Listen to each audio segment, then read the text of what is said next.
the same three people for motions and seconds. It's all right. Okay.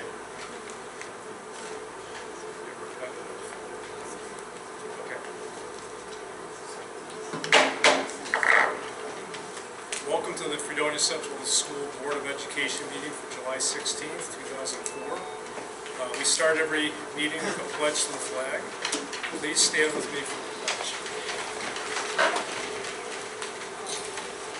I pledge allegiance to the flag of the United States of America and to the republic for which it stands, one nation, under God, indivisible, with liberty and justice for all.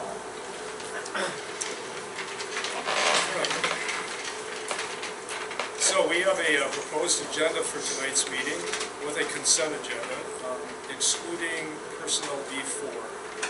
Is there anything that anyone on the board would like pulled out? All good? Okay. Can I have a motion to approve the consent agenda? Mr. Aldrich? Second. Mrs. Forba? Thank you. All in favor? If I could, before we vote on this, under personnel, first page at the very bottom, item 6A1, we have Amber that it really doesn't describe why she's leaving this, but in the backup is resignation. But if we could just include that, I think, within the minutes of this meeting, so that there isn't any question about it later if the backup isn't. Okay. All right. Do we need a motion for that? Well, I made the motion, so I would make the motion to alter. Okay, so we're making a motion to alter Amber Beely to A resignation a resignation on the agenda, on the agenda to be, because it just has her leaving.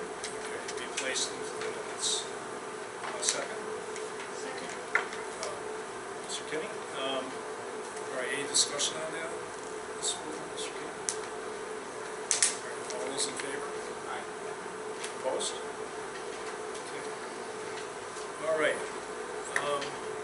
So, I'm not sure, did I get a motion for the consent agenda? No, second. Okay. All those in favor of approving the consent agenda excluding personnel B4? Opposed? Okay, thank you. We now have the approval of minutes of the reorganizational meeting from July 1st. Can I have a motion to approve those minutes? Support, second. Mr. Kinney, any comments on the minutes of the reorganizational meeting? Okay, all those in favor? Opposed? Yeah, thank you. We don't have any board members here. There isn't many. Next, we have the approval of the minutes of the regular meeting from July 1st. Can I have a motion to approve those minutes? Mr. Aldridge, thank you. Second. Second. Ms. Forno, any comments on those minutes? All those in favor? Aye. Opposed? Good. Okay, so now we get to why there's people here tonight, probably. We have invited the public to hear a special presentation of our proposed capital project. We've been holding open workshops through the winter and through the spring, and we're now finalizing our plans. Tonight is an opportunity to hear from district residents and coaches and hopefully answer some of your questions. First, let's hear where we stand at this point with the capital project from Dr. Siliox, Melissa Caitlin, who's an associate with Hillbrook. Yeah, thank you so much for being here. We appreciate your interest. We appreciate your participation in this process. I've been holding off on some other communications. We've had some people reach out to our district office wanting to talk a little bit more about this project. I've been holding off until after tonight. If you are someone who reached out to us, we'll return your calls tomorrow, but we wanted to make sure to have this as part of our process prior. So again, for those of you who reached out, thank you for your interest, thank you for the questions, and I will get back to you at some point tomorrow. We've been hard at work, as Mr. Johnston has said, on this capital project for a little over a year at this point. This is something that we take seriously between superintendent, business office, district office, our administrative team, and the Board of Education. We recognize the need for facilities that match not only our mission vision of thinking about really how do we help our students and adults become their greatest selves, how do we ensure that we're being innovative, dynamic, and global in what we're doing as a school district, and how do we support some of those core beliefs that drive our decision-making and our behavior, like the idea of excellence. So we feel that in general, in order to be excellent, we need excellent facilities. So that was some of the thinking that went into this project. But for tonight, we really have a couple different goals that we're looking to accomplish. First, we're looking to review and share and remind people of the current thinking around the propositions that are being proposed at this time. There's 3 propositions, and we'll get to those. We also want to announce our school community survey, which will be going out tomorrow. We'll mention this again, but earlier in March, we shared a survey about what the community would like to see as part of this project. We had about 250 responses to that survey with a variety of things, and we'll talk about how we incorporated that into our current thinking. We're also looking, when we get to the public comment part, to receive community feedback, questions, or comments, and we'd like you to hold all your questions till we get through the presentation, and then we can circle back to whatever it is that you might want to chime in on. At the end of the day, we're trying to use this information from tonight, also the information we will receive in our survey, to shape what goes to the voters in December. Please keep in mind that this is a work in progress. Please keep in mind that these are proposals for propositions at this time. We are still open to adjusting and adapting based on feedback. So again, thank you in advance for what you might share this evening. So as we think about the development of a capital project, we think about a few different things that are in the mix here, and really how did we get to our current thinking? How did we get to these propositions that we're going to run through tonight? And the first thing that's a very important part of that process is what we call a building condition survey, or sometimes you'll hear it shortened to BCS. And every school district in New York State is required to do a building condition survey every 5 years. Ours was up in 2023. You work with an architect to conduct that review of your facilities. We were lucky enough to select and work with Young and Wright Associates on this. We're lucky enough to have Caitlin, as well as Christina involved. Very professional, very knowledgeable group. We're really feeling good about our collaboration and the work that has been done thus far. But that building condition survey really goes through our entire facility, from mechanical to electric, to roofs, to doors, to windows, inside, outside, flooring, anything that you see within the district. It was reviewed by multiple people looking at it from multiple perspectives to eventually bring us some recommendations in terms of the things that as professionals, as architects, they're recommending that we need to take care of as a district. As Mr. Johnston said, we also held a variety of Board of Education workshops in which we met here and discussed plans, had conversations about what might be in or out of this particular plan and some of the rationale for those things. Those meetings were open to the public, although there wasn't public comment at those meetings. People would come and sit and listen, and every once in a while maybe we did sneak in some public comment since the group was relatively small. We also had one previous public forum, such as this, where anybody could come and share whatever it is that they wanted to say to the board, to the superintendent, to the business office, to our administrators about the proposed capital project. As I mentioned, we also used 2 district-wide surveys. One was back in March, and we just really posed the question, what do you think the district needs? What do you think should be part of this project? And those were fill-in-the-blank kind of responses. There were no limitations on what people could say. We weren't looking to kind of direct people to certain items. It was a wide open question, open-ended question, and we got a variety of responses. And we'll look at what the themes were within that momentarily. Again, we're going to send out a second survey tomorrow here in July. It'll be open for the remainder of July, and again, we'll be using that information to tweak what you will see this evening. Young and Right also did a nice job of engaging a variety of our staff members in interviews and conversations and focus groups that involved our administrators, our IT support, our coaches, our athletic directors, district office, our music department was involved in that process, custodians and maintenance departments, so they came in and had some more in-depth conversations about particular items once that larger building condition survey was done. The other thing that we haven't forgotten, and we want everyone to know that we're paying attention to, is that over the last year, really 2 years, in moments, there's been people who have come to board meetings, used public comment to share concerns about something in the district. Many of those comments have involved facilities, probably first and foremost our athletic fields, and then other comments as well. But I don't want anyone to think who attended those meetings or came to speak, again, as much as 2 years ago, that we have forgotten and that we aren't paying attention to those things that came to us earlier in the process. So let's talk a little bit more about the building condition survey. Again, this goes through every aspect of our facilities, and eventually they bring recommendations about the things that they believe we need to do. A lot of these things are not necessarily fun or eye-catching or will draw a lot of people's attention. One of the things that we're going to talk about momentarily is our roofs. And there's a lot of work that needs to be done on our roofs. Again, not things that people pull up to the district and go, wow, look what Fredonia's doing.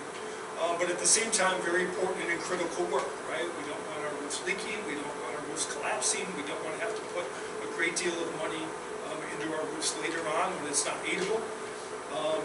So that is a lot of the items that came forward as part of the building condition survey. In fact, initially, the architect recommended about $50 million just in what we're calling the warm, safe, and dry work, which again are those maintenance items. You'll see tonight we have prioritized that down to about $20 million worth of work. The reason for that is that we believe that we can tier this work over time and still be okay and not put anybody in danger or do anything that would hurt the district financially. We're also looking to include a number of other things in the project, and that created some space to do those other things that we're going to talk about tonight. Again, for an example, building condition survey, talked a little bit about roofs. And what you see here is a map of both our main campus and Wheelock to the left. And you'll see, and you probably remember if you've been in the district for a period of time, in 2000 there was a large capital project, and all of those roofs were done as part of the project in 2000, which is great. Certainly we appreciate all the work that went into that and respect those decisions that were made at the time. Since that time, however, after we reviewed our history of capital projects, we have only done one capital project in between now and then. So over the last 24, going on 25 years, we've done 2 capital projects. Probably most districts have done more than that to avoid a situation where now these roofs that were done in 2000 are over 20 years old. And now are in need of work. So there's a lot that needs to be done, and that is part of the work and the discussion that we've been having with Young and Right. What is it that needs to get done now? What can possibly wait? How do we work in those other items into this project? So from the district-wide forums and also the survey, several themes came forward. One was this idea of go big or go home. The idea that the district should not be afraid to put forth a sizable project to give our students what we need. And those moments and during those discussions, people said, we know. If you add up the maintenance and the work that is being suggested in the music area and the work in the athletic fields, we're talking about a sizable portion of money. But you know what? Let's do this. Let's put together a package the best we can. Let's put it out to the public. Let's put it out to our school community and allow them to decide. And that's the mindset that we're in right now. This includes significant improvements to our athletic fields, larger music spaces for our growing music program, playgrounds, at least at Wheelock, would be improved, and we'll talk a little bit more about that later on. Some heating and cooling work, and then again, a variety of maintenance items, roofs, HVAC, electrical, so on and so forth. And we'll talk about some of those details. Again, from the district interviews, which, again, IT, custodial maintenance, principals, directors, athletics, music, some of those same themes came forward. Those maintenance items, including roofs, music and athletics, playgrounds, HVAC, and we've taken all that information and tried to do our best to process it in a reasonable, thorough way to bring us to the presentation that we have here tonight. So at the end of the day, again, there's 3 propositions, and they break down around these 3 focus areas. Warm, safe, and dry, which are really all those maintenance items, music instructional rooms, and athletic fields. So you'll see tonight, and we'll have some time to process this and share more information. This is just a quick overview in proposition number 1, which is really about protecting our environment, right? Protecting those spaces that we already have, protecting the buildings that we have in the district now. Those warm, safe, and dry items, those maintenance items, that total is around $22.1 million. The second proposition, which we'll talk more about, is to enlarge music rooms. We'll talk about how our music program has expanded over the years. We have more and more students involved, yet our spaces remain the same and are now becoming too small. That will be about $10 million in spending.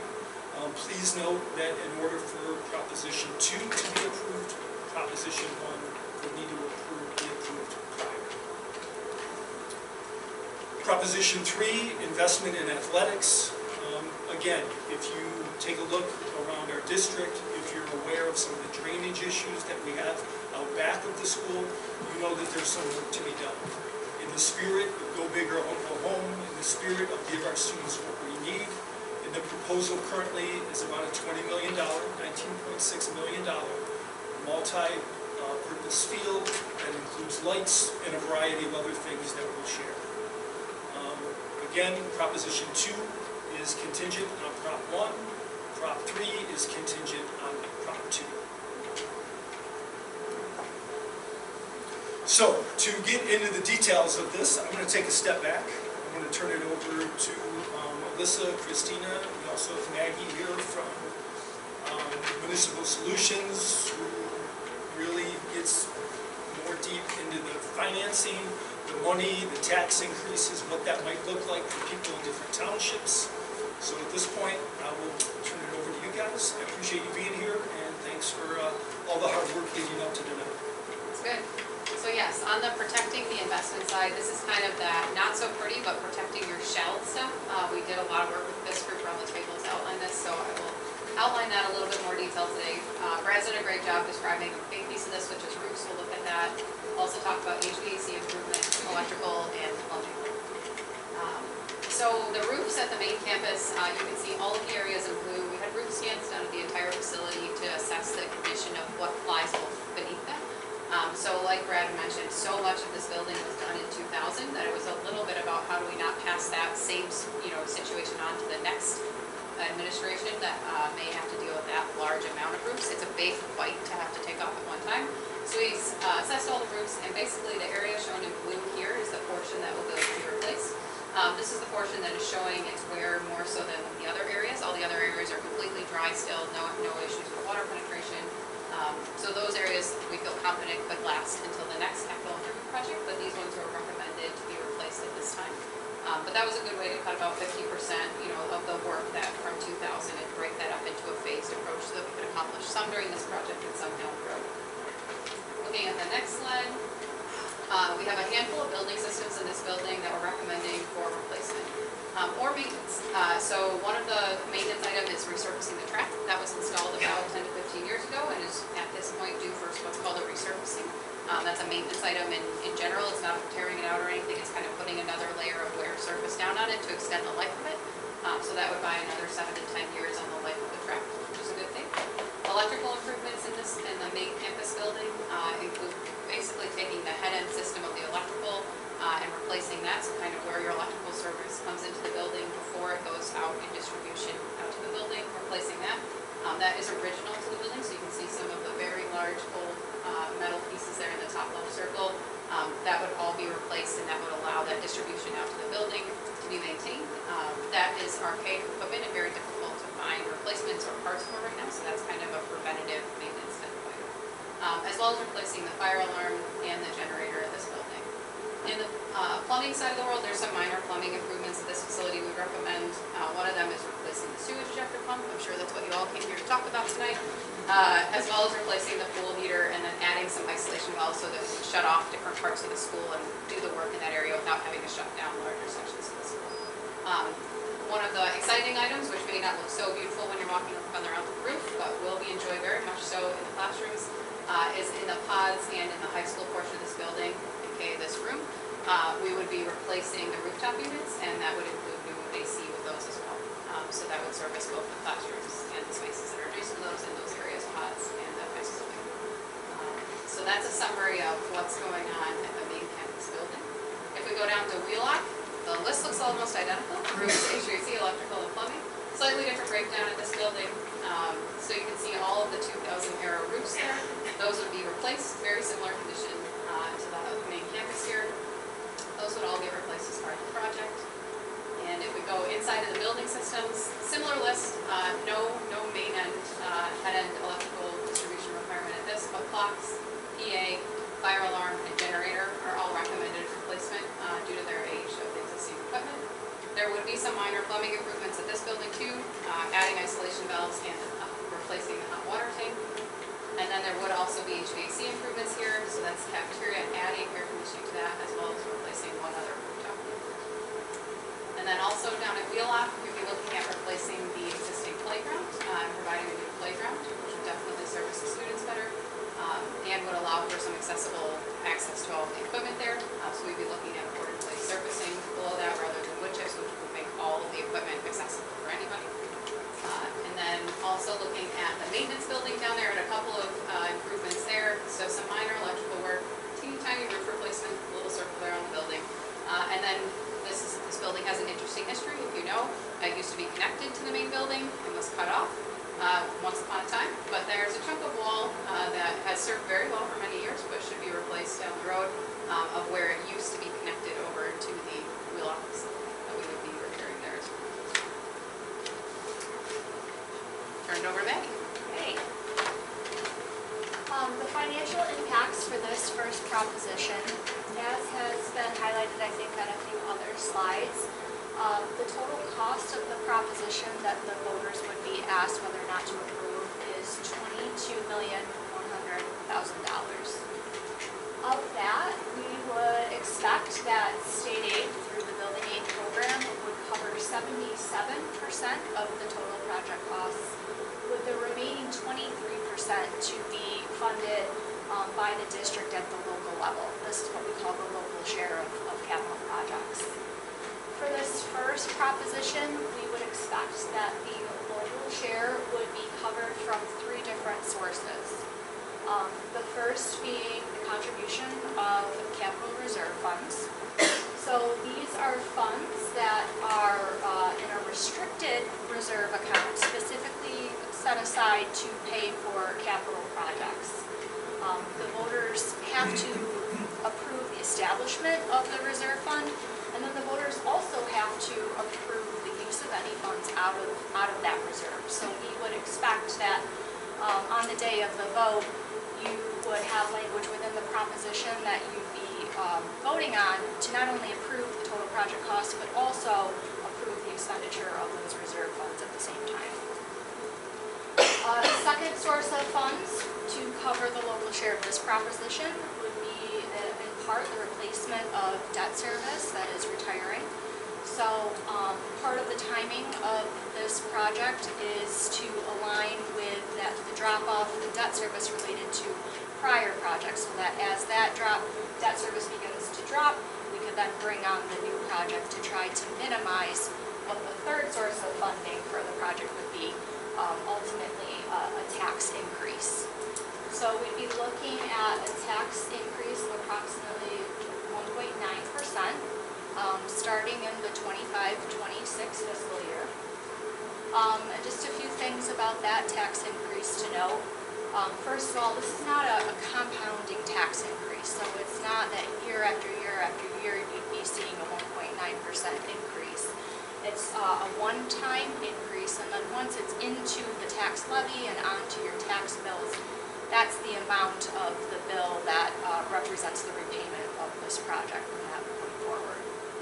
The other thing that we wanted to make sure was clear is that this is the tax increase that's necessary to fund this project itself. So this is separate and apart from any other tax increases that come about as a natural part of the annual budget process.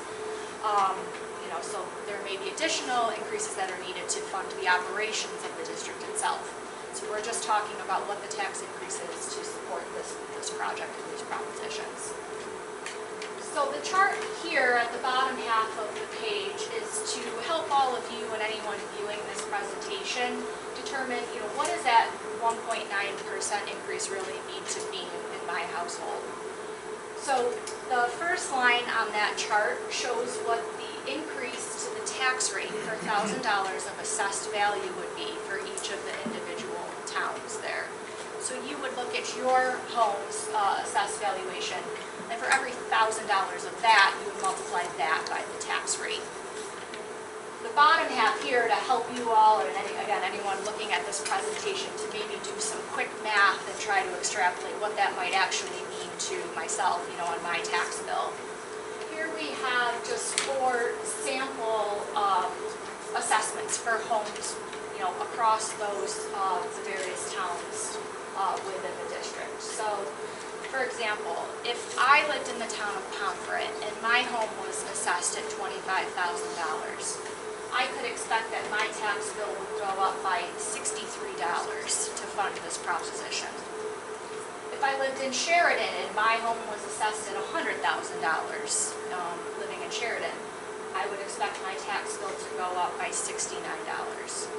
So what you can do is look at your last tax bill or your last information as to your assessed valuations within all of your individual households, and use this information to try to determine, from that point, what your actual bill would be. So, moving on to proposition number 2, involves, again, after thinking about and processing all that information, we landed on enlarging our music rooms here on the main campus. Part of the reason for this, and kudos to our music department, and I see Mr. Bennett here, thank you for being here tonight, we appreciate it. Up in the upper right-hand corner, we're asking people to note that right now 604 students are participating in non-mandated curricular performing ensembles. So these are courses they do not have to enroll in, they choose to enroll in, music groups that they want to be a part of in our grades 4 through 12. And depending on the ensemble, that starts at different years. But these are all courses students are voluntarily participating in. This is about 218 more than in 2010. So over the course of the time, more and more music students are enrolling, more and more obviously are interested and excited about what we're offering. I think that is definitely a direct correlation to the demeanor and the job that our music department does with our students. A great group of individuals really putting in time, energy, and professionalism to what they do. So because of that, and here's just a photo as an example, the ensembles that we currently have are having a tough time fitting into these spaces. And as you probably know, our spaces right now there's recommendations that we get about how many students we can hold. And then we also factor in the equipment in that space, the instruments in that space. So we're finding it currently being more and more difficult to fit not only the students, but also the instruments or equipment, and then also being able to store those instruments as well. Again, just another look at the space as it currently exists, and seeing that we're really getting a lot of interest, a lot of enrollment. However, the downside of that is that we're pretty packed into those spaces.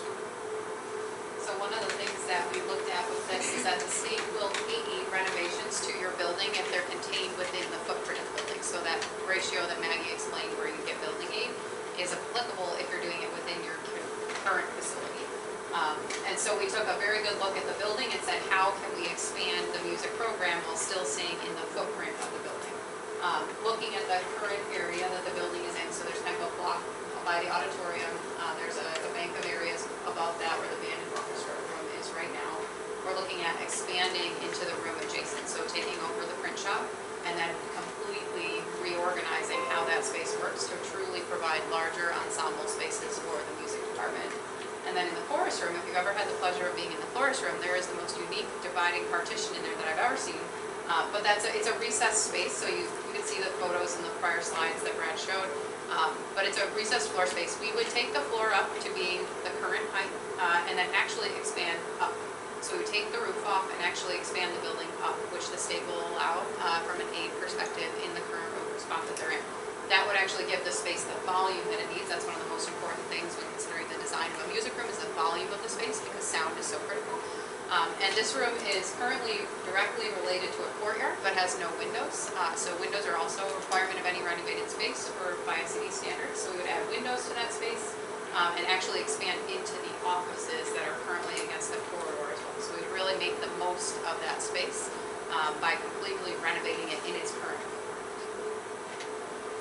We have talked this over with the music department, and the end goal is to ultimately increase the size of the spaces, but also just make them kind of representative of the pride that Fredonia has in this program, and make them feel like very, very welcoming, bright, and great learning environments to truly reinvest in that program. Turn it over to Maggie to talk on the financial side. So in terms of the music proposition, the voters would be asked to approve up to $10 million for the music piece of the proposed project. Again, we would expect the state aid to cover 78% of these total project costs. And then the remaining local share would be 22%, which we expect would be funded fully through a tax increase for this proposition. Again, that would be starting in 25-26. We would be looking at a 1.1% tax increase for the music proposition itself. Just like Proposition 1, again, that's not a compounding tax increase. That's a one-time increase, and then from that point in, that's the amount that's built into the tax levy and the tax bills. And again, providing this informational chart so that you could determine how much this proposition would impact your taxes. The important thing to keep in mind here is, actually, as has been discussed, Proposition 2 is contingent on Proposition 1 moving forward. So we wanted to provide combined impacts of what both propositions would cost, because assuming that the music work went through, you'd also be looking at the tax increase that'd be associated with the first proposition as well. So we wanted to provide the data for the combined tax increase here. So again, if we just go back to that sample house that I mentioned in Pomfret, if I live in Pomfret, my assessment is at $25,000. I'd be looking at a $99 increase for both Proposition 1 and Proposition 2 combined. If we go back to that household in Sheridan, say that home is assessed at $100,000. We're looking at a $110 combined impact there. All right, now we get to our investment in athletics, and a lot of conversation to be had here. You know, in thinking about our fields, our athletic programs, there were a couple things that really became important to us. One is to provide the safest environment for our student athletes. Again, a lot of the feedback that we've received over time is the idea that our current fields are not as safe as they could be, and even to maybe another extreme, that those fields are presenting a danger to our students. That feedback has been consistent over time. It was also laced in the feedback not only from our public forums, but also in our survey data.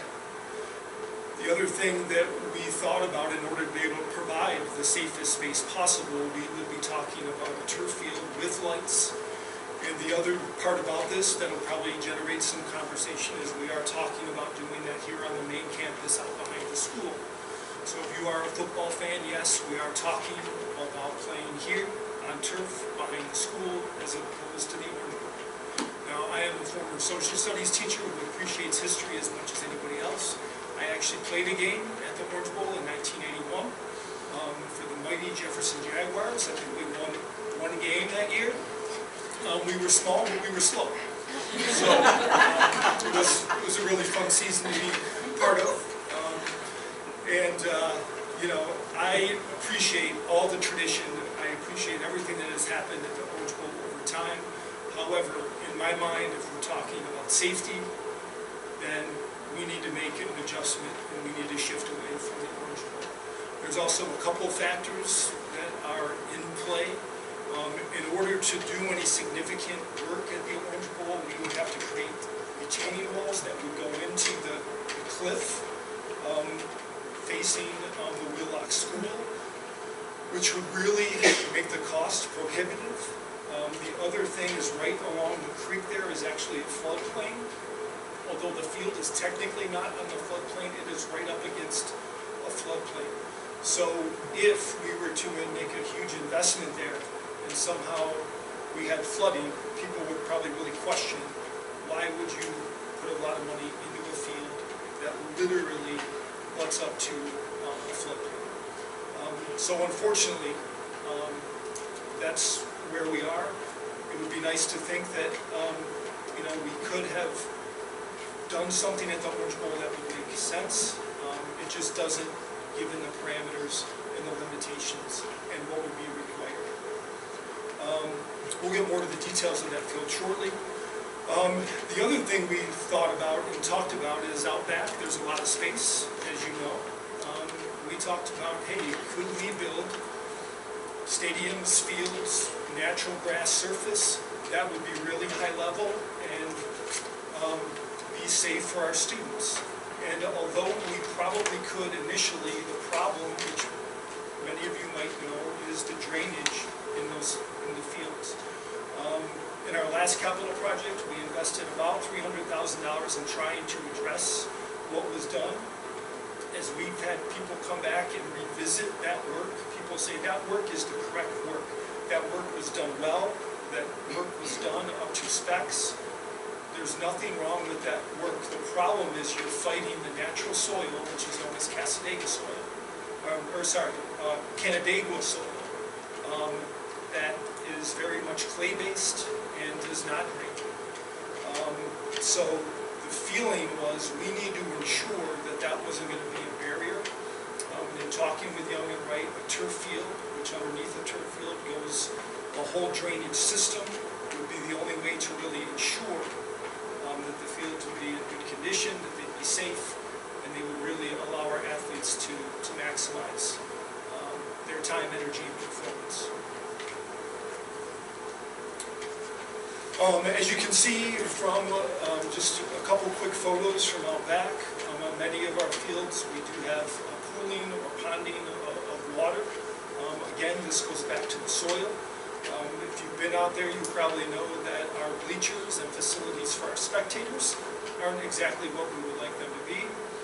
The thing that happens, especially in the spring, when we don't get that drainage, we're not able to use those fields. We oftentimes need to postpone and just aren't as prepared for the season as we would like to be.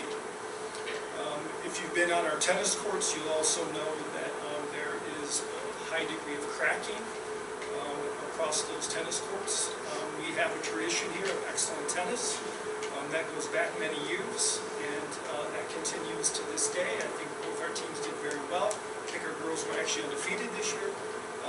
So we're looking to replace those as well as part of this project.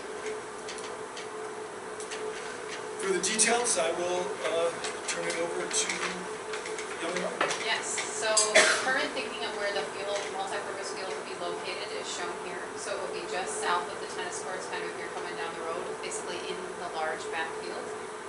And that is the location that we're currently looking at. There would be parking lots adjacent to this, as well as a lot of facilities around the perimeters, which we'll kind of show you. One of the key things that was discussed about this is making sure that softball and baseball could be played at the same time, so that you don't have, like, you could really just kind of shrink this a tiny bit, and then suddenly the two sports aren't playable at the same time. That was a key piece, was making sure that those two sports could occur. And you'll also see a soccer and a football field overlaid there as well. So the next slide here, so you can see a blown up version of this. But there will be a soccer and football field as part of this as well. You can see just above the soccer football field is a large grandstand. I would have grandstand bleachers for 1,000 people, as well as a press box at the top of it. At both the softball and baseball fields, you'll see separate bleachers and dugouts around the perimeter of those as well. So they would each have their own bleacher system as well as their own dugouts. And the dugouts would have small storage rooms associated with those to store some of the equipment that's associated with these. In the last slide, you saw the parking for the additional 150 cars. So that does, mitigate some of the real life scenarios of keeping this facility running, just getting some parking directly adjacent to it. The entire complex would be lit, so this would extend your playable hours both in the spring and the fall. And that would also, all 4 sports could be played here with lighting. There'll be a sound system associated with this, as well as all of the kind of ins and outs for maintaining a facility like this. So portable bleachers, portable backstops, portable outfield fencing. So that would all be included as part of this. There'd be scoreboards for each of the sports as well. Another piece of this proposition is also to remove some of the equipment in the Orange Bowl. So like Brad described, this is a very small amount of money, but just associated with removing some of the equipment that currently exists there, so that it is not, further a playable item or a climbable item for things that aren't playable sports.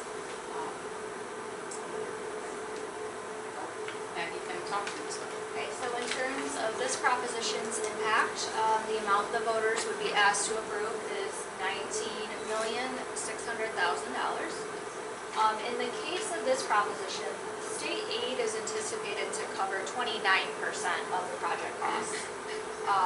So that's quite a bit lower than what we were anticipating for the other 2 propositions. The reason for that is because the state will set caps on the amount of site work that they'll provide aid on over any given period of time. And this proposition would exceed the caps on the amount that the state would provide aid on. So it's not to say you couldn't go out and undertake the project, it's just the state aid isn't quite as generous for the athletic fields. And so that would leave a resulting 71% of this proposition that would need to fall on the district to cover. So that also would be an additional tax increase starting in 25-26 of 6.9% related to this proposition. And just like Proposition 2 is contingent on Proposition 1, this is contingent on both Proposition 2 and 1 passing. So when we look at the combined impacts on the next table here, overall we are looking at a total tax increase of 9.9% if all 3 propositions were to be approved. Can we go back to the slide before that? Sure. Why is it the same amount? Whether it's that 6.9 and the next slide after that, isn't that supposed to be 1, 2, 3? That is. Yep. Dollar. So that would be a 9.9% increase for 1, 2, and Are 3. the amounts the same as they were on the previous slide?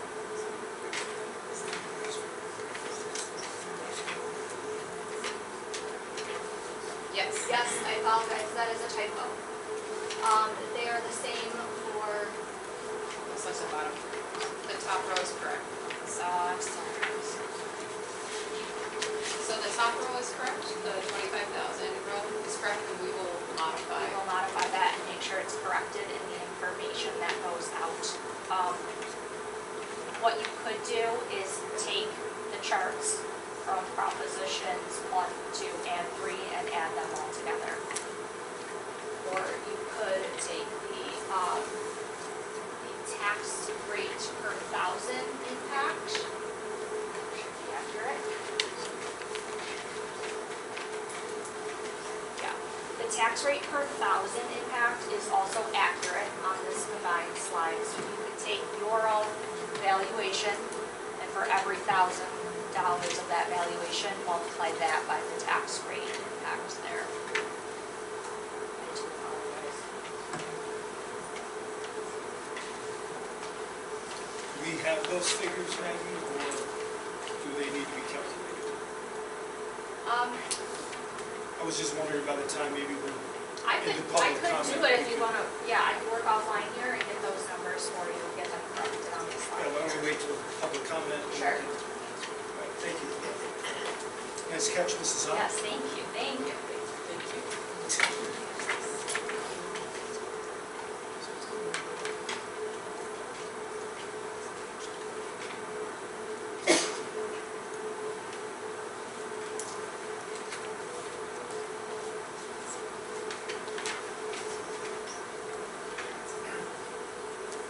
So again, kind of bringing it all together, 3 propositions, all contingent on the prior passing. 22 million, 10 million, 19.6. And that's what is on the table for consideration at this point. Again, the thing I would like to reinforce with people is when you pull together a group of administrators, 7 board members, a business official, a superintendent, our architects. There's a lot of different opinions around the table.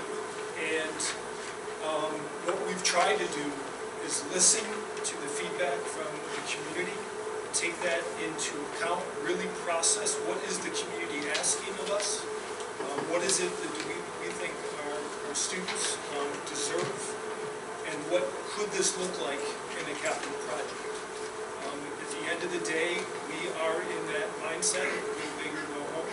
We are in that mindset of give our students what they deserve in terms of creating the proposed capital project.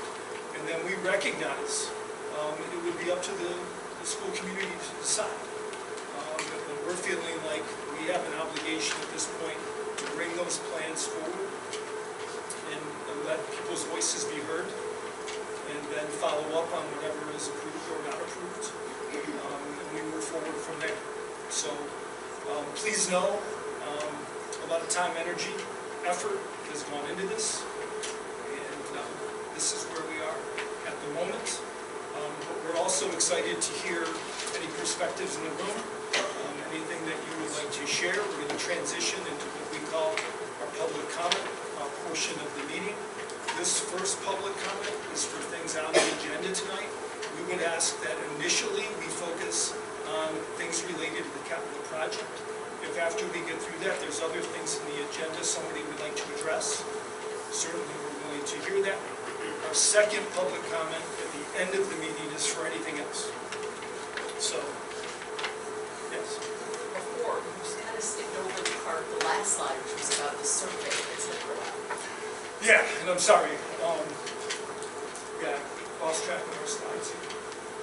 So did we go back to the goals? Where was the goals? Let's kind of check. So we feel like we've accomplished a couple things thus far tonight. We reviewed our current thinking. Earlier I mentioned tomorrow the survey will go out.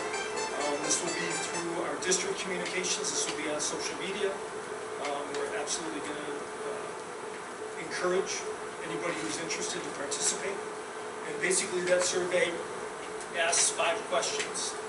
If Proposition 1 was up for vote in December, would you vote yes? and support that proposition. Proposition 2, if it was up for a vote in December, would you vote yes and support that proposition? Same thing for number 3. At the end of the survey, there's a place for questions and a place for additional comments. Within that, though, we do break down each proposition. We have rationale for why we think this proposition is important.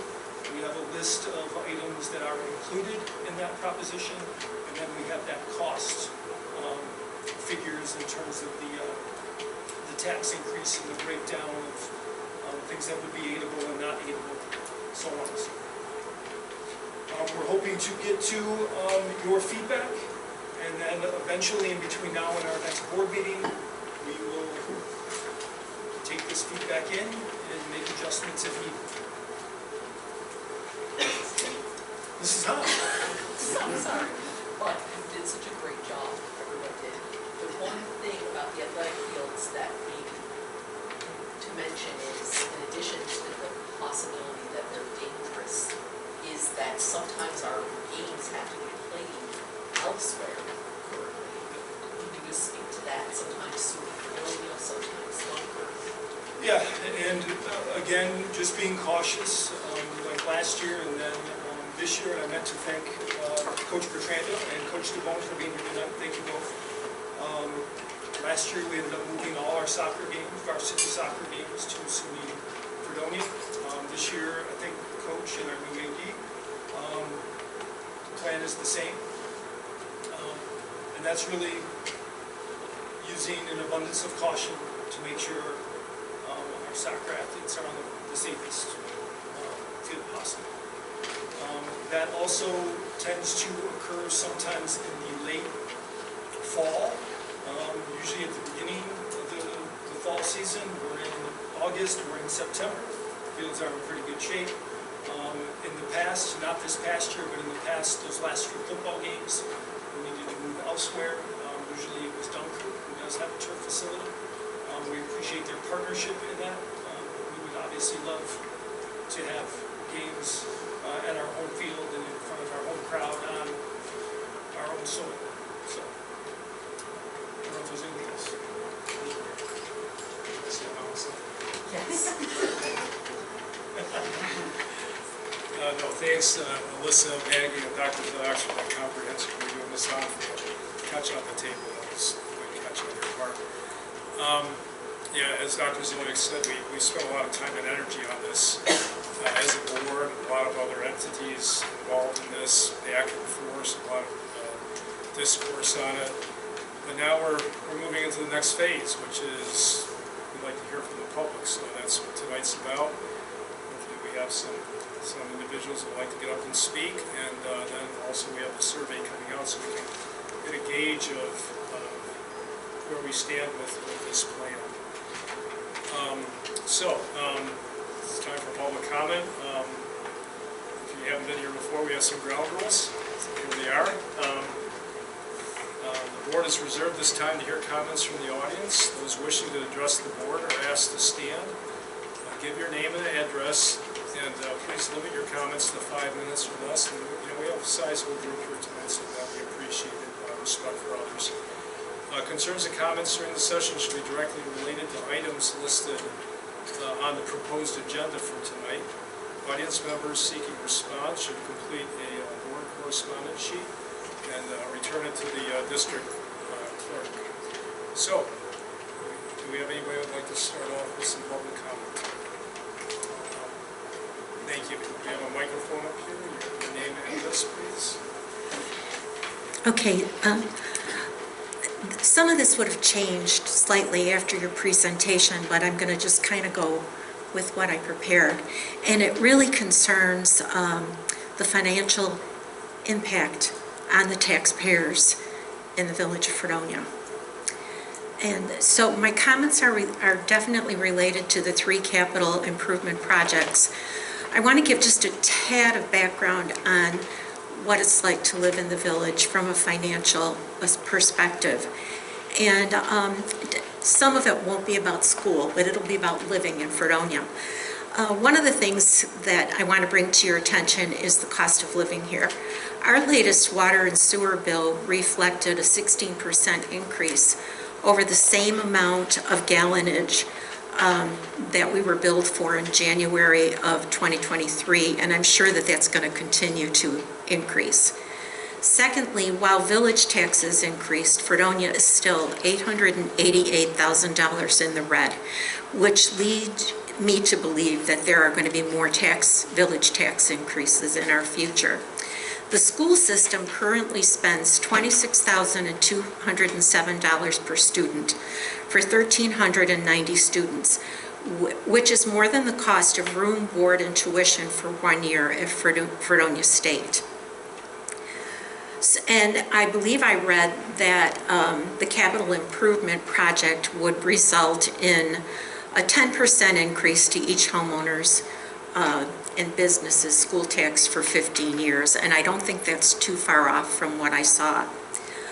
Alyssa of Young and Wright said that the 3 propositions regarding capital improvements were probably the highest that she had seen in her years of doing this. She further stated that this is definitely a big ask. Our population in the village as of the last census was 9,871 people. More than 2,000 of those are senior citizens. In 2022, 1 out of 3 older adults received income from a private company, union, or government pension. As of October of 2023, those pensions averaged $11,040 per year. In 2022, the median household income in Fredonia was $48,855. I recognize that teacher pensions are much more generous than most of us are receiving, and I don't begrudge those teachers their pensions. They had education expenses, and most of them started at kind of the low end of the spectrum as far as salary was concerned. Now, for me and my husband personally, and I didn't say where I lived on 26 Ventura Circle in the village. Our school tax bill last year was $4,390. 10% for us would be about $440 a year, and that's only if the school budget, well, that's changed because you said that won't increase as the school budget increases, but the school budget might increase, but not that portion of it. Fortunately, my husband and I diligently saved for our retirement because that's where we have to pull money to pay our property taxes. And if we were less fortunate and didn't have a nest egg, we'd probably have to sell our home and move.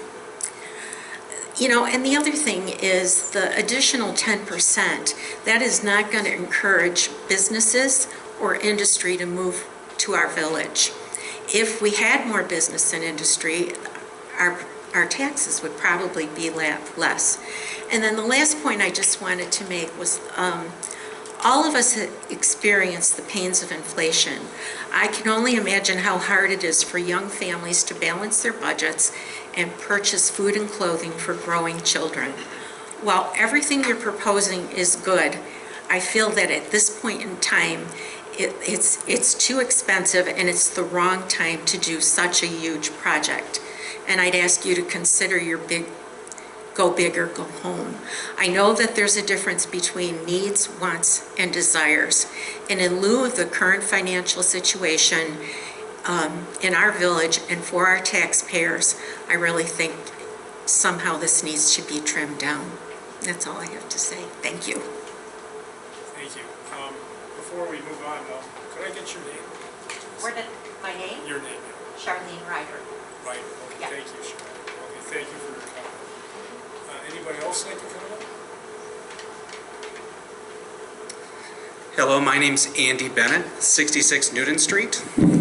And I'd like to publicly thank the architects, the administration, our community, and the Board of Education for working through this project. It's a very difficult process. I have been at many of your meetings. I do not envy you the decisions to come.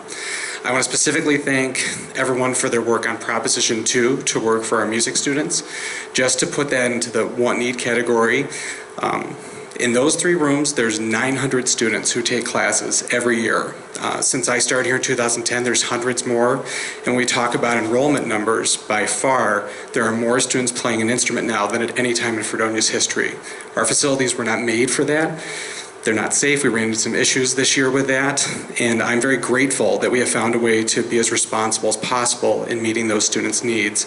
As Dr. Ziliak showed in his presentation, we've kind of run out of ideas besides expanding spaces. And even through this process, we talked about things such as building entire new additions, and I'm very glad that we were all able to work together to try to be as fiscally responsible as possible. My wife and I live in the village. I feel many of the same economic concerns you feel, Charlene, and I'm glad that for the project to serve our 900 students, we are only asking for a 1% tax increase, and 80% of the project will be funded by the state if we approve it. So I just want to make sure that information gets to the public, if anyone's here who has an ability to do that. And thank everyone for being so supportive of our music students. I'm very grateful. Thank you, Mr. Bennett. Any other public comment tonight?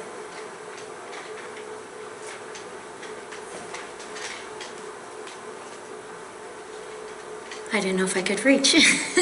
I'm Cheryl Tabone. I live on Ventura Circle also. And my question is about what we looked at for the fields if we do propose and move forward with getting the sports complex. What I see on paper is it looks more like where we could play games, but where would we practice our athletes safely? Do we know?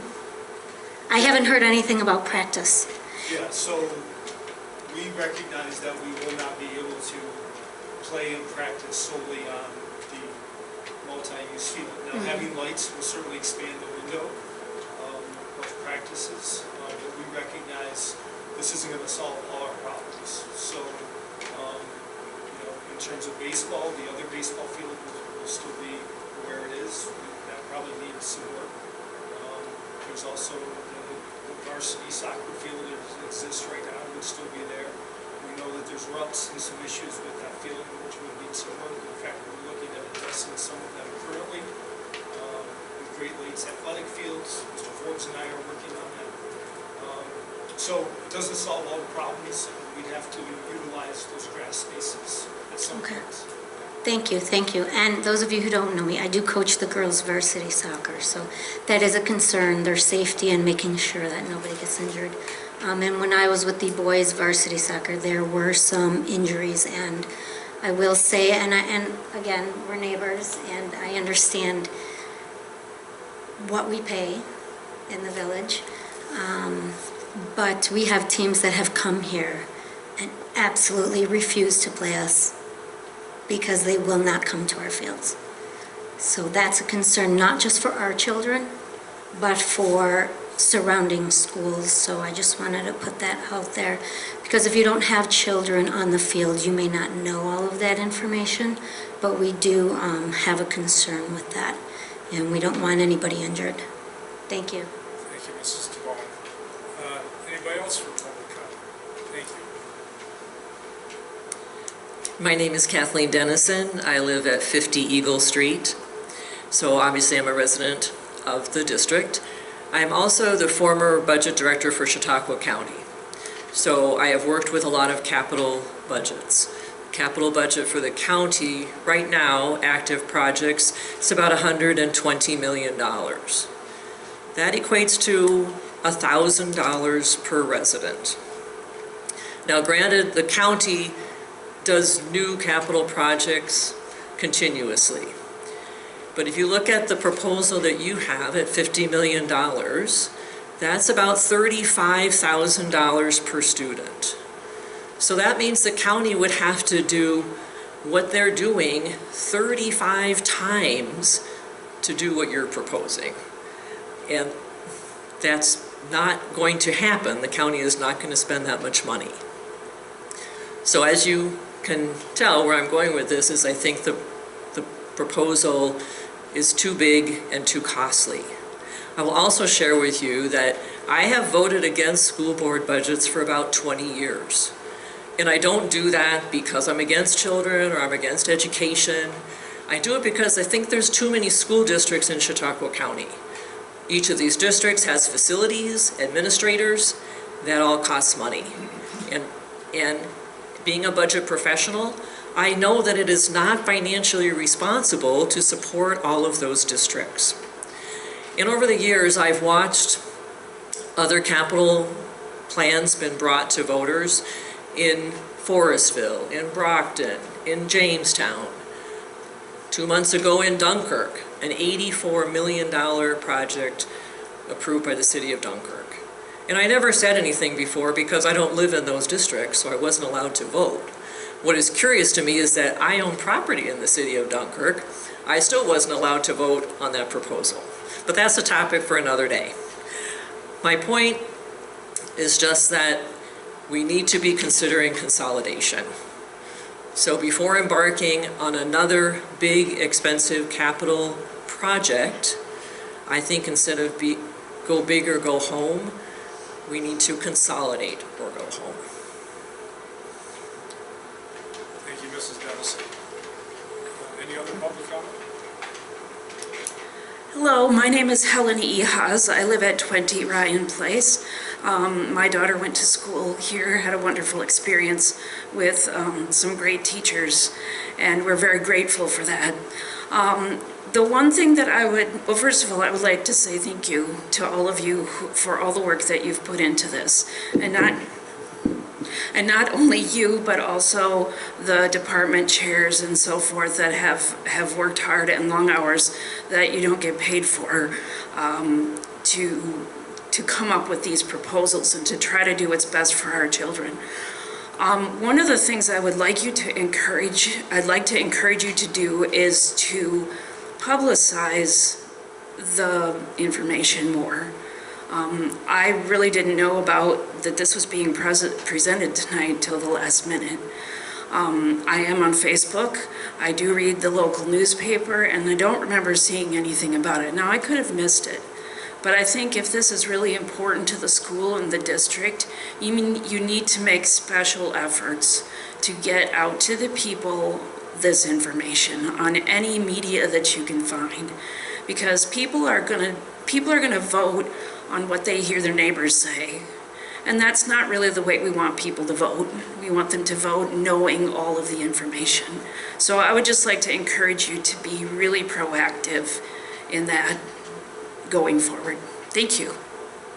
Thank you. Any other comment?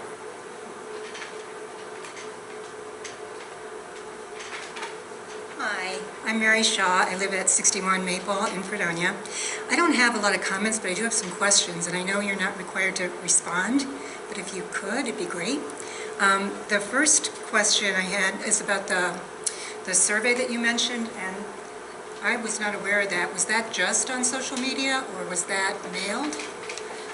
So there's two surveys, one that was in March, one that will go out tomorrow. Right.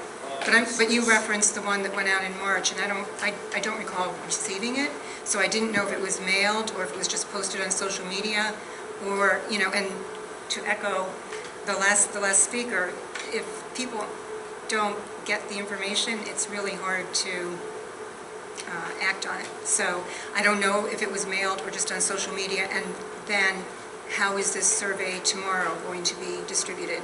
Is it mailed? Yeah, both were electronic.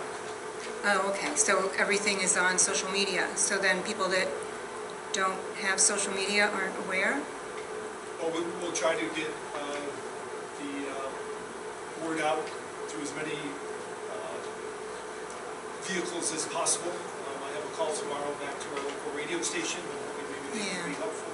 I mean, I know it's expensive to do a district-wide mailing too, but I think that might reach more people. Everybody's got a mailbox.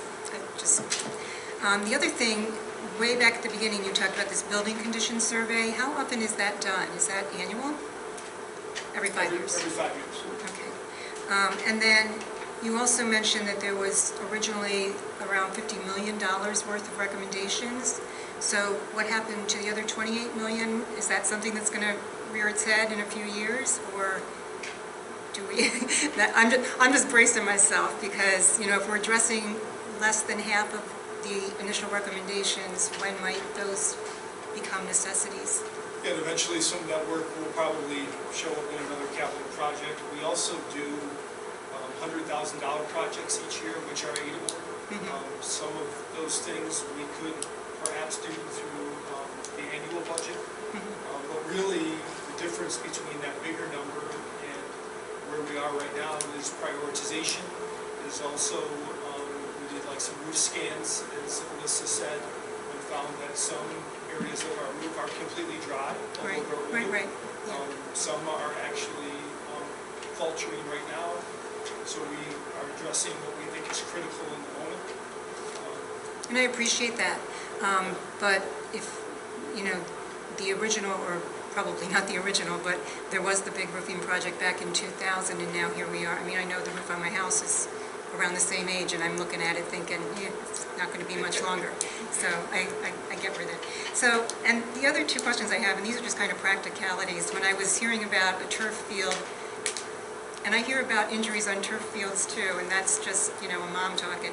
So are there adjustments, and maybe the coaches could talk to this better, but are there adjustments that the athletes have to make when they're going from grass to turf? And so how does that work? Is that, like Cheryl, you were saying, if they're not practicing on turf and then they're playing on turf, is that an adjustment for them in the moment? Anyway, that's probably a whole other topic, and maybe I should have been at other meetings to ask those kinds of questions. And then I believe Mrs. Hahn mentioned that currently you're using other facilities because districts won't come here. So is there an expense involved in that beyond transportation? Like, do these other facilities charge us to use their facilities? Yeah. Typically, yes. Typically, they're pretty good partners, and it's a reasonable money amount. I don't want to quote anything right now because I don't have it off the top of my head. But it is an expense, and it's factored into our budget each year that could happen, or there might be a deliberate plan like soccer to play offset. I'm just wondering how much would there be any offset? You know where I'm going with that. But anyway, I appreciate all the answers because I know you're not required to do that. Thanks very much. Thank you, Mrs. Shaw. Any other comment? Hi, my name is Joe Andrasik. I live on Cottage Street in Fredonia. I read the article in the paper about this whole thing. What was alarming to me is you said this is the biggest project that you have seen. And the headline said, if you don't go big, go home. I think this project is too big. I worked at the steel plant in Dunkirk for 25 years, and we were lucky we got a pension. My pension was frozen in time, just like hundreds of other people. They don't get increments every year with their pension. They have to make do what they have. I'm lucky I got a job at the college, and I received another small pension. I agree with you. I wish I had the verbal capacity to express myself like this lady has. I think the athletics part is an overreach. Dunkirk did that, and now they have to replace their field at another cost. I can't believe they passed that school bill there. I think the school districts get too much what they want. When I worked at the steel plant and I worked at the college, I was told, do more with less. And that's what you guys got to do. You got to do more with less. I agree fixing roofs. You have to do that. And the music department, that sounds very good. But you got to remember, there are other taxes that residents like myself have to pay. The water bill in Fredonia, that's a mess. Village tax, county tax, all these other taxes. The cost of home insurance, car insurance, telephones, television, all this stuff. It's a lot of pressure on people. And a lot of people that I know, they don't come here because they don't think they have a voice. They don't think it's going to make a difference to them.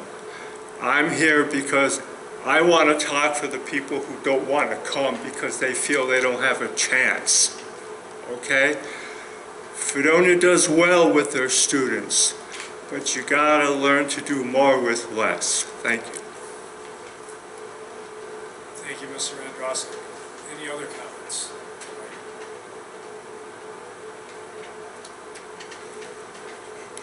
Okay, so this, we achieved our goal, which was to get a lot of public comments. So thank you all for coming out and expressing your viewpoints. As a board, we'll take this all into consideration, along with the public survey that's coming out tomorrow. Is it tomorrow? Yeah. Okay. Dr. Zoliaks, Melissa, anybody? Any other comment? Okay. Well, thank you for all the comment. I know that you came for this part of the meeting. The rest of the meeting does not pertain to the capital project. You're not hurting my feelings or anybody else's feelings if you want to go.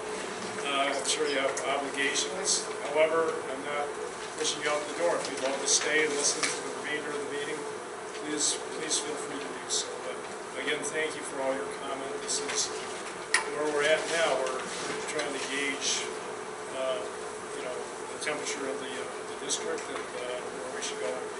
This, along with the survey, will help guide us into our next path.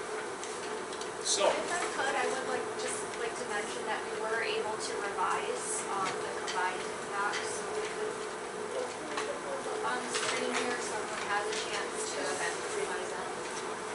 You just have access to the content. Sure. Right there. That one? Okay, yes. So that does have the corrected combined impacts for the three propositions.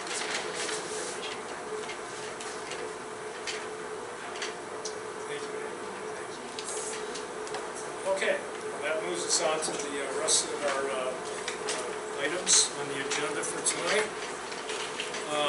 And so we're looking at personnel. And the only item for consideration is the appointment of Lucas Fuentes to a probationary teaching position in the world languages tenure. Can I have a motion to bring that to the table? So moved. Ms. Hahn, a second. Second. Ms. Ford, thank you. Dr. Zoliaks, any comments? Yeah, we're excited to have Lucas coming on board as one of our Spanish teachers.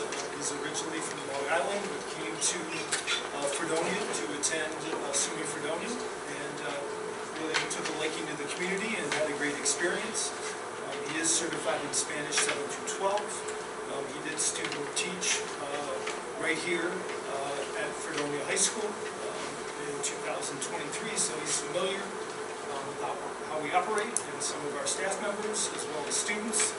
And one of the things that really stood out to us in his interview process is that he was an English as second language student growing up, so he really understands how individuals process language, how language can be most efficiently taught, and really did a nice job conveying that experience and how that impacts his teaching and also how it impacts how he works with a variety of students based on their level of knowledge in the subject area and really meet students where they are and focuses on growth. So it's good to have him on board. We're looking forward to it, and he'll be with us when we start up August 27th. Sounds like a good hire. Any comments? Let's approve them then. All those in favor? Opposed? We welcome Mr. Fuentes to our district and the world languages team. A great future at Fredonia. Well, that leads us to our second round of public comment. On the first. Any in the second?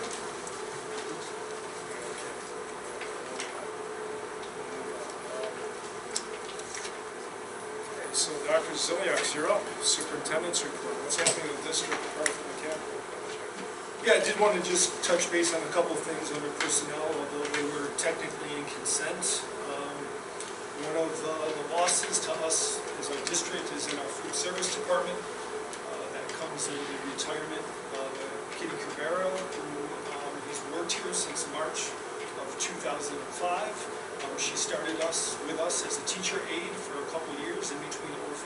and then transition over to food service. If anybody knows Kitty, she is organized, she is hardworking, she's diligent, she's thorough, and she runs a tight ship.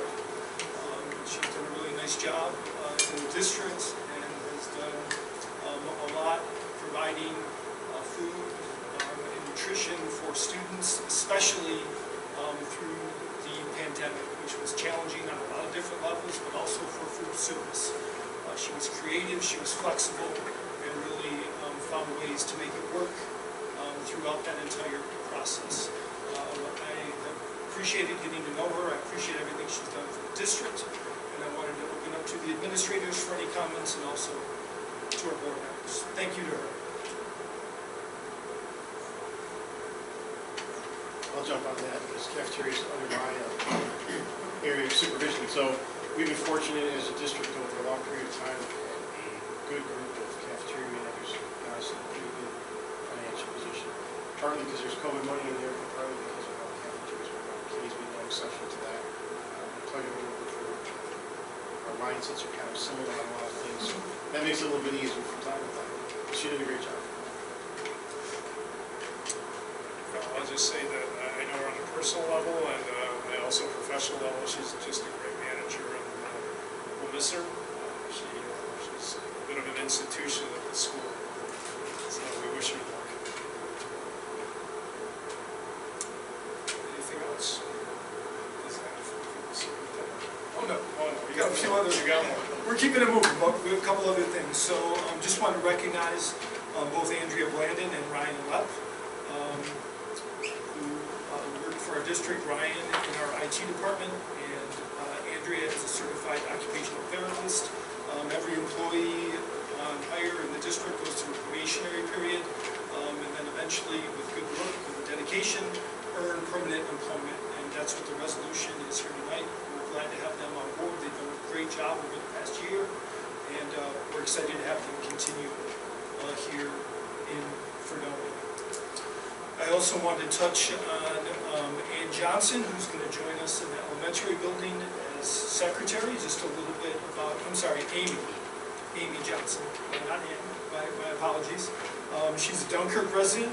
She attended JCC and also the Penn Foster Online Institute for Veterinary Assistant, and she is certified. She also had some experience at Walmart and at Casella Waste Management, as well as the SUNY Fredonia Credit Union. And she scored very well on the civil service exam. In fact, when we would do what they call canvas, and we have to reach out to people who had scored on the exam, she had scored the highest and then impressed us in her interview. Any other comments, Mr. Drummond? I know she's excited to be here, and that's one of the things that we look for in the interview, so I'm happy to have somebody who wants to be here, and I look forward to working with her. Yeah. So congrats to her. I just wanted to note her appointment in public session.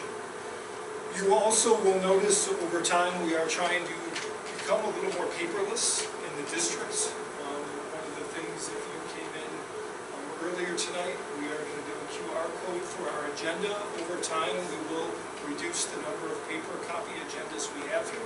Right now, we're still providing them in the back for people to come, but we're trying to transition to less paper. So we're hoping that people attend our board meetings will participate with the QR code either by phone or other device. So just an FYI on that. Our long-term planning, district planning team will be here at our next board meeting to talk about the process of how we looked at survey information to think about what does our district need to focus on, and what might that look like in a plan.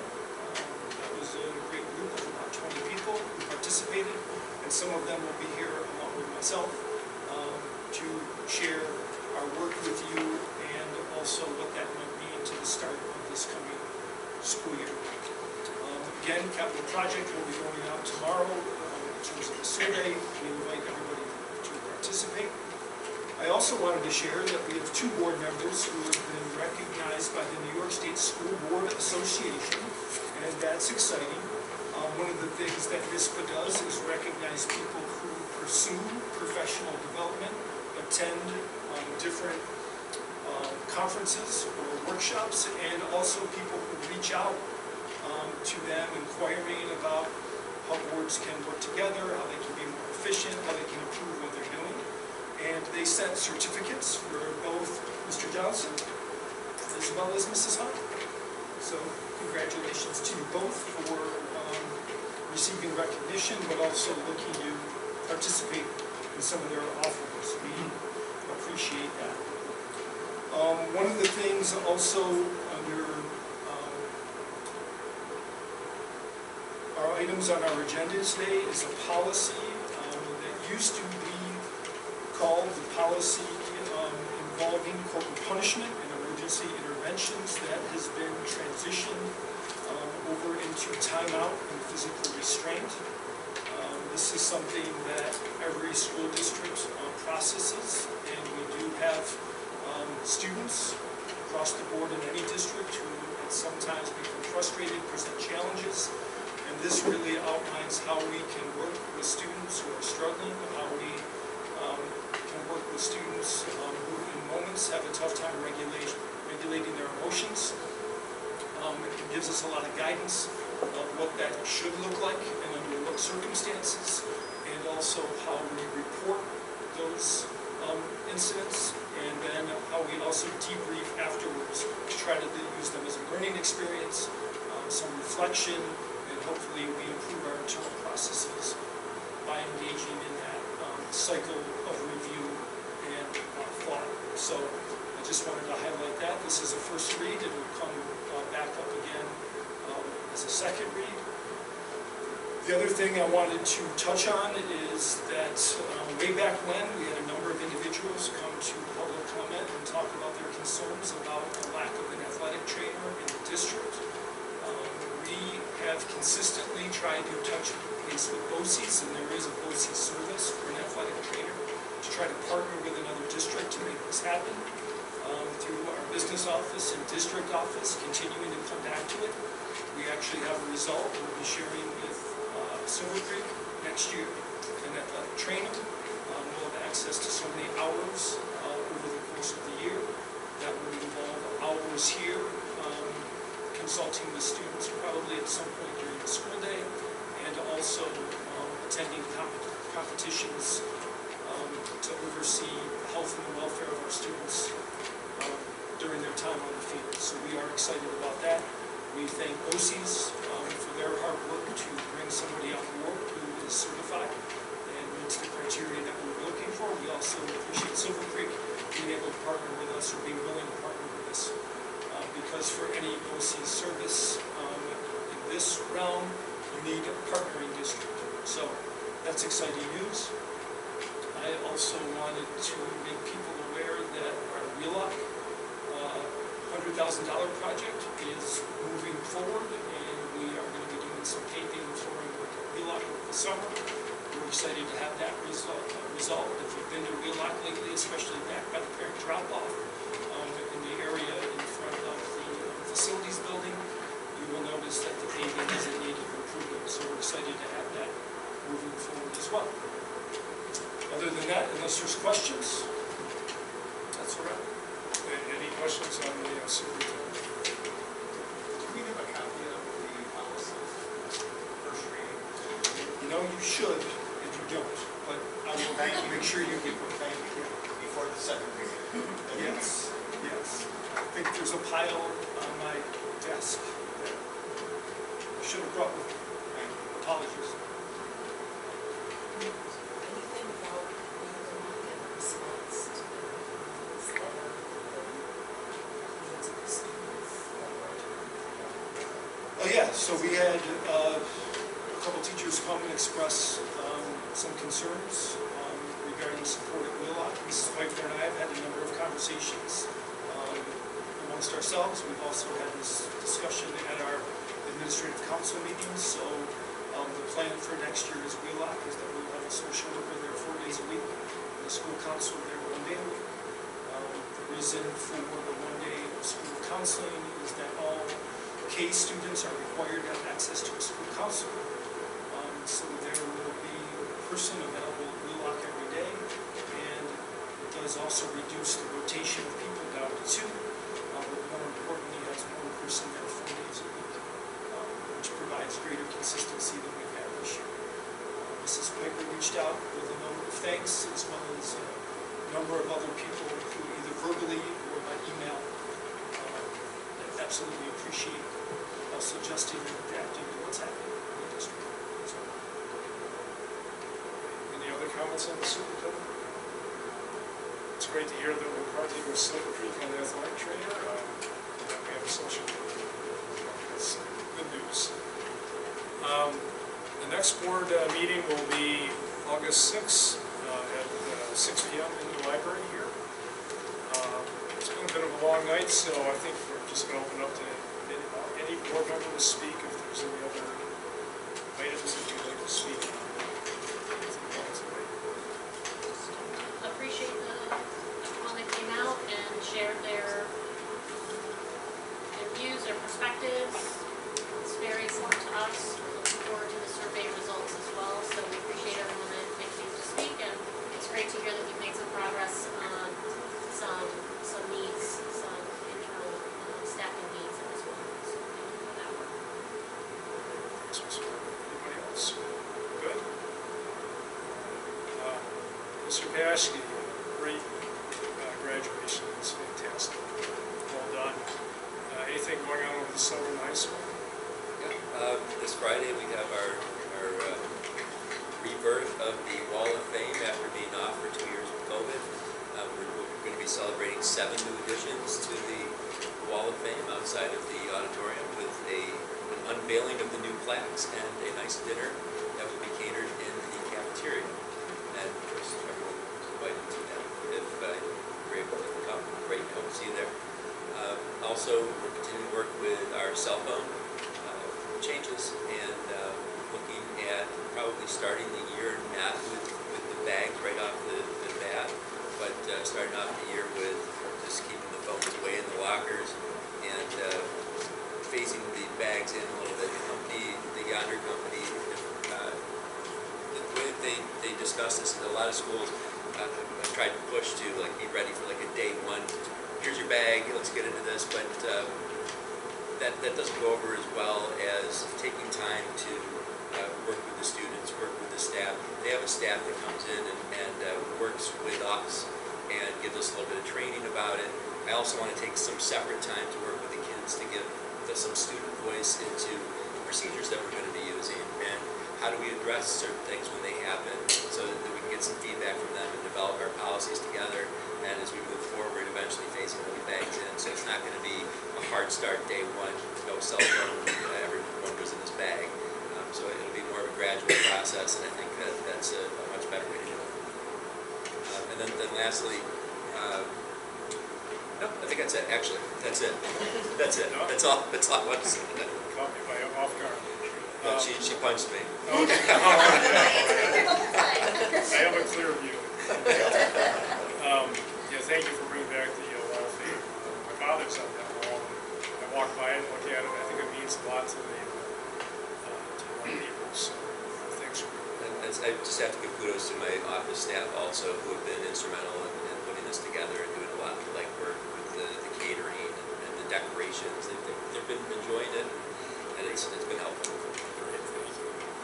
Ms. Palmius, what's going on in the middle school? We started summer school last week, so that's underway, and I'm very pleased that so many of our kids are coming in to get some great opportunities with our middle school staff. We're not using a computer program like we've done in the past, so we have our very own staff teaching our kids, and they're enjoying themselves. It's been great to see so many kids just in and out for camps, for swimming lessons through the rec, basketball camp, volleyball, lots of music lessons, so it's good to see kids still in and out throughout the day. Busy place. Great, thank you. Mr. Dolger. Yeah, same thing. Our summer school program's underway. Last week, the E&L department took the kids blueberry picking, and the following day they cooked muffins, which were delicious, so that was fun. And then we're deep into the hiring process. We have a 3rd grade position that's open, and it's been very competitive this year, so our committee's been really happy with the level of candidates that are applying. So that August board meeting, we should have a name for the board. Great, thank you. Thank you. Thanks. That's what the big kids were. Okay.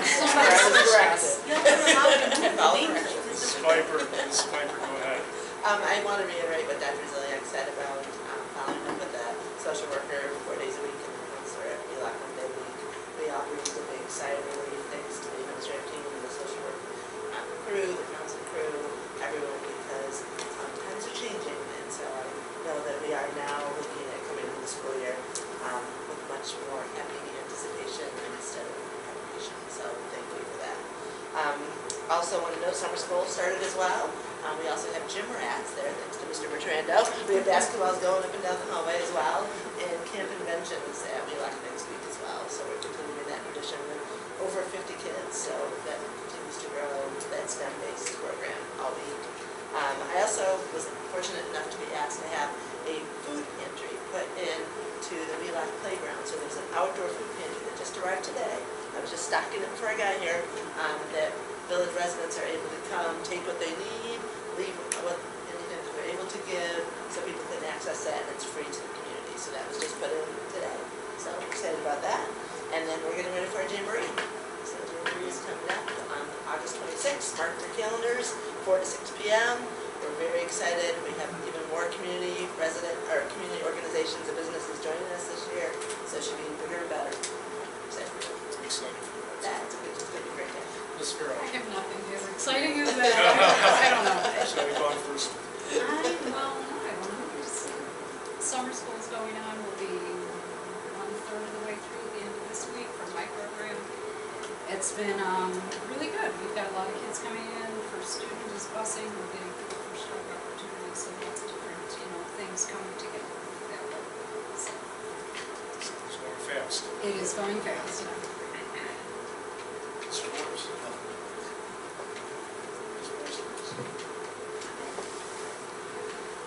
We don't have a need to go into executive session tonight, so we'll close the meeting. Thank you for all of you for coming out tonight. We have a motion to adjourn the meeting. So moved. Ms. Hunt, thank you. Second. Second.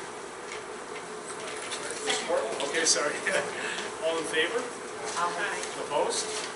The meeting's closed at 7:38. Thank you.